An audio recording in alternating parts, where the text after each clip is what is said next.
কে এই শক্তি কোথা থেকে আসবে? মহান সৃষ্টিকর্তা আল্লাহ, আরেকজন নেতা জিয়াউর রহমান। আপনি ইন্সপায়ার হতে চান, এই দেশকে ভালোবাসতে চান, তাহলে শুধু জিয়াউর রহমানকে ফলো করেন, এনাফ। আমাদের প্রয়োজন আরেকজন জিয়াউর রহমান, তিনি এই স্ক্রিনে আছেন। বাংলাদেশপন্থী সবচাইতে বড় রাজনৈতিক দলের জয়। আমি এখানে দাঁড়িয়ে আছি একটা প্রমাণ হিসাবে। বিএনপি একটা ইনক্লুসিভ দল। এই যে বিএনপি একটা ইনক্লুসিভ দল, এটা প্রমাণ কি? এটার প্রমাণ হচ্ছে এটার যে পলিসি মেকিং এর প্রত্যেকটা স্তরে, আমি ব্যক্তিগতভাবে আপনাদেরকে সাক্ষী দিয়ে বলছি, প্রত্যেকটা স্তরে বিএনপি 24/7 কাজ করছে। প্রথমে শুরু করি শিক্ষা দিয়ে। শিক্ষায়, কৃষিতে, কর্মসংস্থানের প্রত্যেকটা সেক্টরে যত জায়গায় দরকার, যত জায়গায় প্রয়োজন, বিশ্বাস করেন বিএনপির একটা বিশাল, এবং বিএনপির বাইরে সবচেয়ে জরুরি যেটা, বিএনপির বাইরে একটা বিশাল দল কাজ করছে, বিশাল দল।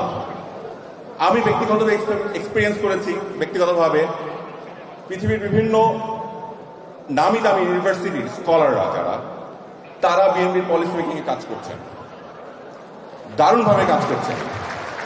এবং বিএনপি যে কর্মপরিকল্পনার জায়গা থেকে এগিয়ে আসছে, বিএনপি যখন ইনশাল্লাহ জনগণের ভোটে যদি ক্ষমতায় আসে, আপনারা দেখতে পাবেন বিএনপি এলোমেলো থাকবে না, বিএনপি অনেক গোছানো দল থাকবে।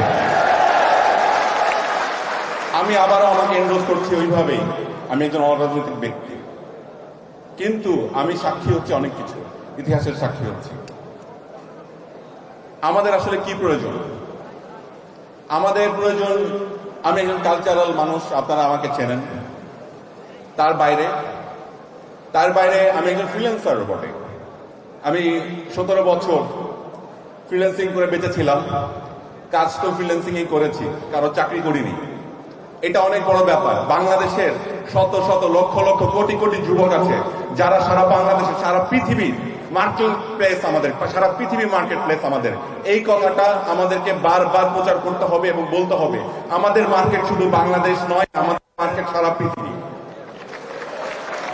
আমরা সারা পৃথিবীতে দাপিয়ে বেড়াবো, আমরা সারা পৃথিবীতে দাপিয়ে বেড়াতে চাই। আমাদের দাপিয়ে বেড়াতে হবেই, এখানে কোনো যদি কিন্তু সুযোগ নেই।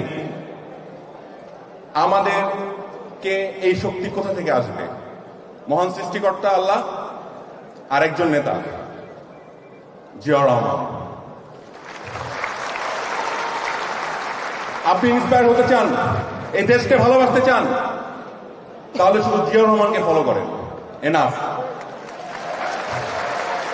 আমাদের প্রয়োজন আরেকজন জিয়াউর রহমান, তিনি এই স্ক্রিনে আছেন।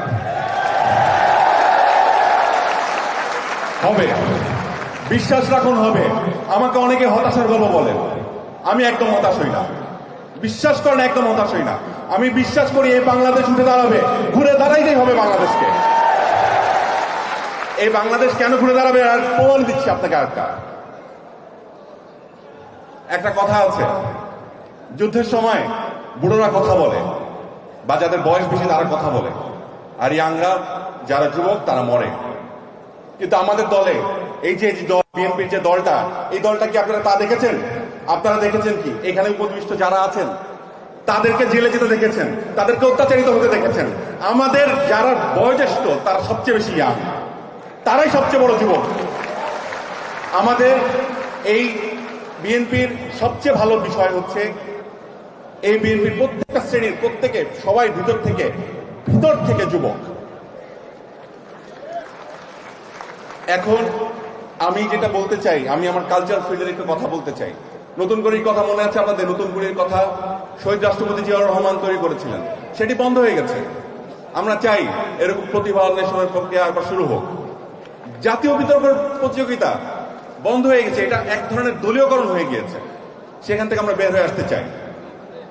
আমরা এরকম অনেকগুলো সেক্টর আছে, সেখান থেকে আমরা বের হয়ে আসতে চাই যেগুলো দলীয়করণ হয়ে গেছে। আমাদের এই সুযোগ আমরা যেন হাতছাড়া না করি।